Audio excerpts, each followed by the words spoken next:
और बेमेतरा जिले में आज टोटल लॉकडाउन का तीसरा दिन है, जिसके बाद पहली बार जिला मुख्यालय की सड़कों पर सन्नाटा दिखाई दिया। वैसे तो जरूरी सामानों की दुकानें खोलने के लिए सुबह 7 बजे से 11 बजे तक का कलेक्टर द्वारा छूट दिया गया।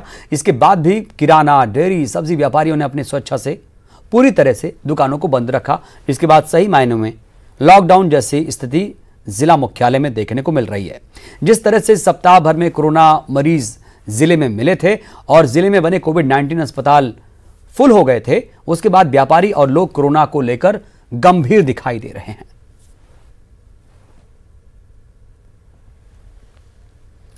बलौदा बाजार में चिटफंड कंपनियों के खिलाफ उसके एजेंटों और पैसा जमा करने वालों ने धरना प्रदर्शन किया और चिटफंड कंपनी से पैसा वापस दिलाने की गुहार लगाई।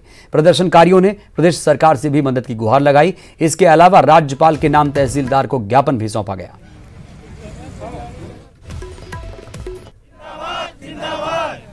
सरकार पैसा वापस करो, वापस करो, वापस करो। रायगढ़ में ग्रामीणों ने एनटीपीसी लारा के खिलाफ मोर्चा खोल दिया। यहां से भू विस्थापित किसान पिछले 8 सालों से नौकरी की मांग कर रहे हैं, लेकिन आज तक इनकी मांग पूरी नहीं हुई। कलेक्टर के आदेश के बाद भी कंपनी प्रबंधन अपनी मनमानी कर रहा है। 8 साल पहले एनटीपीसी ने किसानों की जमीन अधिग्रहित की थी। बदले में ग्रामीणों को बसाने और उन्हें कंपनी में नौकरी देने का वादा किया गया था, लेकिन आज तक कंपनी ने अपना वादा पूरा नहीं किया। माननीय मुख्यमंत्री जी छत्तीसगढ़ शासन, उन्होंने 5 मार्च 2019 को एनटीपीसी के उच्च अधिकारी और शासन के उच्च अधिकारियों की एक संयुक्त बैठक आयोजित करवाकर लारा परियोजना के भू स्थापितों को उनकी शैक्षणिक योग्यता अनुसार नौकरी प्रदान करने के लिए आदेशित किया था। लेकिन 1.5 साल तक एनटीपीसी प्रबंधन जो है शासन और प्रशासन को गुमराह करता रहा। परंतु जैसे ही रायगढ़ जिले में माननीय श्री भीम सिंह जी कलेक्टर का पदभार ग्रहण किया, उन्होंने मामले को संज्ञान में लेते हुए 28 जून को एक संयुक्त बैठक आयोजित करवाई लारा संघर्ष की और एनटीपीसी के अधिकारियों की। उसमें 121 चिन्हांकित भू विस्थापितों को 1 माह की समयावधि में नौकरी प्रदान करने के लिए माननीय कलेक्टर महोदय ने एनटीपीसी को आदेशित किया था। परंतु आज 2 महीना से अधिक समय व्यतीत हो गया नौकरी देने की बात तो एनटीपीसी द्वारा इस संबंध में कोई प्रक्रिया भी प्रारंभ नहीं की गई है। बात दंतेवाड़ा की, जहां डीएमएफ की राशि के दुरुपयोग की जांच शुरू हो गई है। राज्य अनुसूचित जाति जनजाति आयोग ने आलनार के लौह अयस्क पहाड़ियों को निजी कंपनी को सौंपे जाने की पड़ताल शुरू कर दी। इसी कड़ी में आयोग की टीम गुमियापाल और आलनार गांव पहुंची, जहां ग्रामीणों से मुलाकात कर उनके बयान दर्ज किए गए हैं। टीम में आयोग के सदस्य नितिन पोटाई, सचिव एम सिंह उइके मौजूद थे। आयोग की टीम संवेदनशील क्षेत्र गुमियापाल पहुंची। इसकी सूचना पुलिस को नहीं दी गई। पुलिस इन्हें शहर में ढूंढती रही, जबकि आयोग की टीम ग्रामीणों के बयान दर्ज कर वापस लौट गई। पिछले दिनों ग्रामीणों ने बड़ी संख्या में इकट्ठा होकर निजी कंपनी को लौह अयस्क की खदान आवंटित होने पर प्रदर्शन किया था, जिसे संज्ञान में लेकर आयोग की टीम ने क्षेत्र का दौरा किया और ग्रामीणों के बयान दर्ज किए।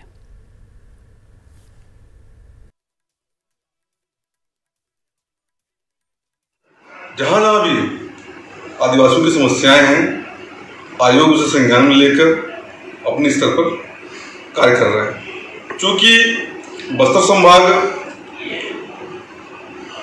5वीं अनुसूची क्षेत्र के अंदर शामिल है और यह पेशा कानून लागू है। यहाँ बैरा जिले में लोहा खदानें हैं। और कृषि मंत्री कमल पटेल ने कहा कि प्रदेश यूरिया का पर्याप्त स्टॉक है प्रदेश में और किसानों को यूरिया की कमी नहीं होगी।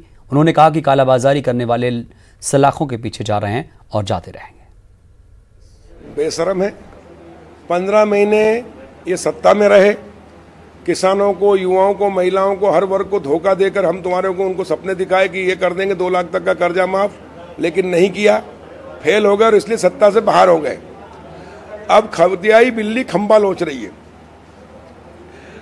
जब से मुख्यमंत्री शिवराज जी बने हैं और मैं कृषि मंत्री बना हूं, कांग्रेस की नींद हराम हो गई है, कमलनाथ की नींद हराम हो गई है कि जवाब क्या दें। मैं रोज अटैक करता हूं, बताओ कमलनाथ जी तुमने 2 लाख के कर्जे माफ क्यों नहीं किए, जनता को धोखा क्यों दिया 10 दिन में? नहीं तो मुख्यमंत्री बदल देंगे, राहुल गांधी जवाब दे। कांग्रेस जवाब नहीं दे रही। कांग्रेस विधायक विनय सक्सेना ने जबलपुर के नए कलेक्टर कर्मवीर शर्मा को आड़ियल बताते हुए कहा कि वो पता नहीं किस तानाशाही माहौल से आए हैं। कांग्रेस विधायक ने शहर में कोरोना को लेकर बिगड़ते हालात को लेकर कलेक्टर की कार्यशैली पर सवाल खड़े किए। उन्होंने कहा कि जबलपुर बड़ा शहर है, यहां का तासीर अलग है। उन्होंने कहा कि अगर यहां की स्थिति नहीं सुधरी तो लोगों का आक्रोश बढ़ता जाएगा।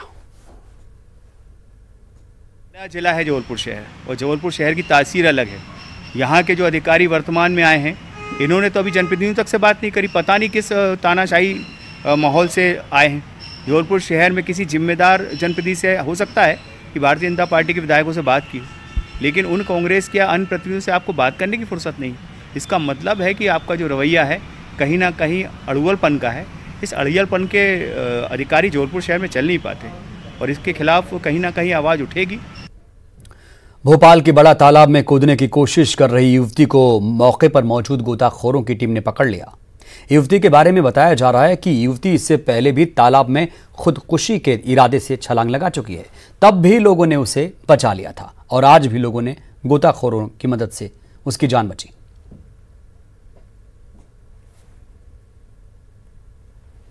जबलपुर शहर में स्वच्छता लाने के लिए अब नगर निगम के 80 अधिकारी फील्ड में उतरकर मोर्चा संभालेंगे। रोजाना वार्डों में घूम घूम कर सफाई व्यवस्था का जायजा लेंगे और रिपोर्ट बनाएंगे।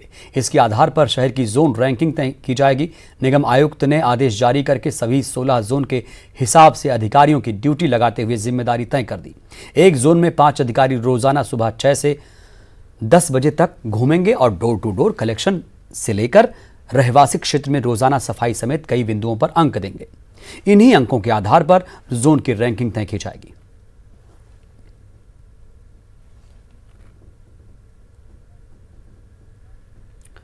दमोह के अस्पताल चौराहे पर जिले के युवाओं ने बेरोजगारी और निजीकरण के खिलाफ जोरदार प्रदर्शन किया। 1 किलोमीटर तक पैदल चलकर प्रदर्शनकारी कलेक्ट्रेट पहुंचे और सीएम के नाम एक ज्ञापन अधिकारियों को सौंपा।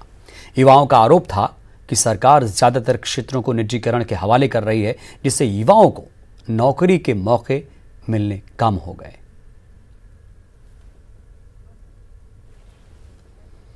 इस बुलेटिन में इतना ही। आगे जरूर देखिए 15 शहर 15 रिपोर्टर। नमस्कार।